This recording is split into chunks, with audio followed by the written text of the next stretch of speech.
Hello everybody, this is Bison Crumbs and welcome back to my channel. Today we start off budgeting the new year of January 2024. For those new, I am currently catching up through all my past to get to the current day, which is May of 2024. And the system for budgeting that I use is YNAB, or You Need a Budget. This is a zero-based budgeting process where a lot of these categories are self-made and all of them act as their own little envelopes if you are used to the envelope system, where all the money that comes in, you split between all your categories.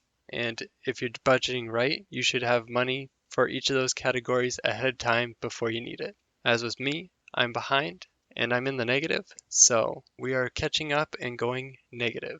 Last month we ended at negative $2,900, so that plus my wages for the month leaves us with $420 in the negative, and we go from here. So the goal is, once I catch up, to begin paying off a lot more of this debt and get ahead of it. I want to be out of debt. So let's begin. Goals I'm not touching because I haven't found a good way of keeping track of the goals yet. These are my two goals. One I started earlier than the other, but making it a point to get this done nightly at the very least. So this ends up being a negative number that I'm just not going to touch for a while. I moved the money into a separate account to begin accruing interest for my good habits. So if anyone knows a good trick of keeping track of goals in YNAB, please leave it in a comment down below. So we skip that, skip credit cards, and we go to basic living. This is all the categories I split with my wife 50-50. So rent is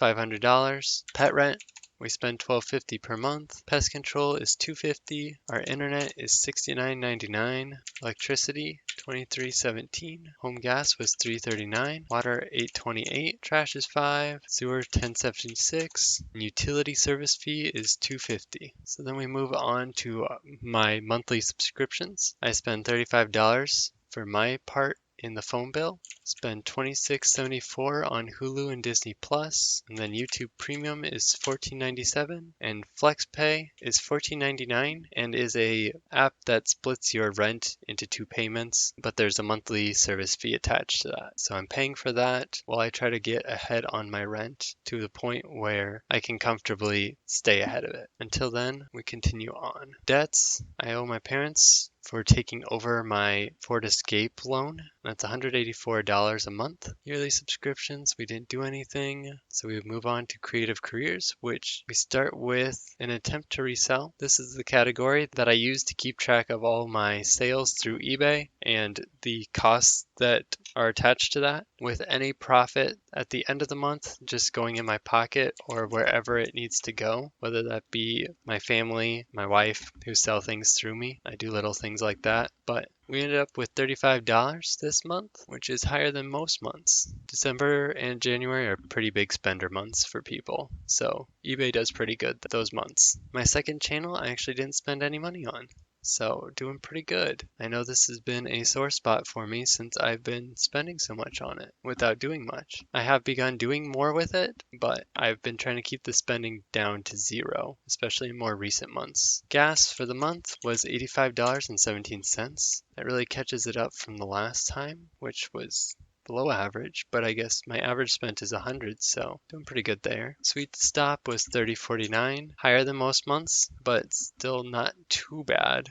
This is just little stops at gas stations and stuff like that. Sweet treats. January was the month that I began doing groceries through HelloFresh again. HelloFresh, if you're doing a deal, can be pretty helpful, but aside from deals, it ends up being pretty expensive. We ended up going back just because we had the deal, and then we got pretty on track with doing groceries like that. It can be pretty helpful for just easy prepared meals as long as you keep track of it. Having meals already ready for ideas for you is a pretty helpful tool. So that ended up being $348.52. Fast food solo, I spent $21.23, and fast food for two, we still ended up spending over $100.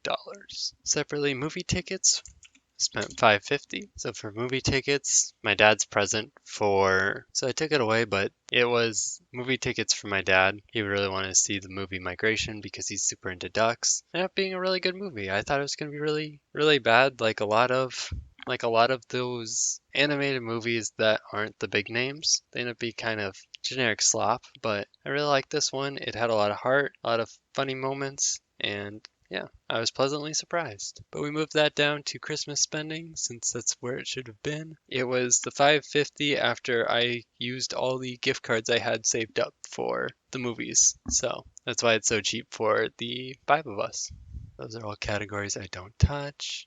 Xbox Live ended up being $66.89, and Steam games $92.99. And this was mostly to catch up on Destiny 2. They have a lot of DLC that I need to buy so I could start playing with my brother again. And the other part was on a game that I think will be unlisted soon, which is Batman Arkham Origins. The Steam version has all the DLC, so I also bought that. I ended up spending way too much on Steam games this month.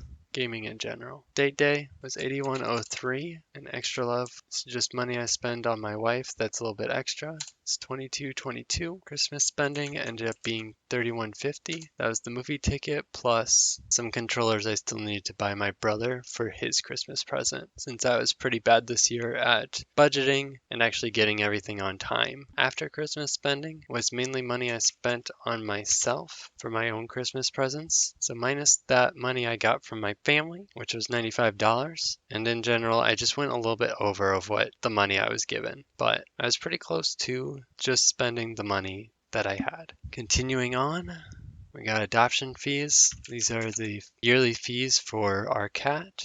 It's $10.25. Then cat food is $19.58. Medicine, we spent $24.77. And then interest is mainly interest on my credit cards. So $69.65, which ends out the month. I am quite a bit surprised that I ended up spending a lot, but still going lower than my normal amounts that I am negative. So back in November, I ended up at negative 2,400. And then December, as I said, I ended up at 2,900. So this month, we ended up at negative $2,387.90, which is doing pretty good at getting back on track. That's really all I have for this video, so I'll just have to say thank you all for watching. This has been a bison's journey of making crumbs on the prairie. I hope you enjoyed, and I'll see you in the next one. Bye now.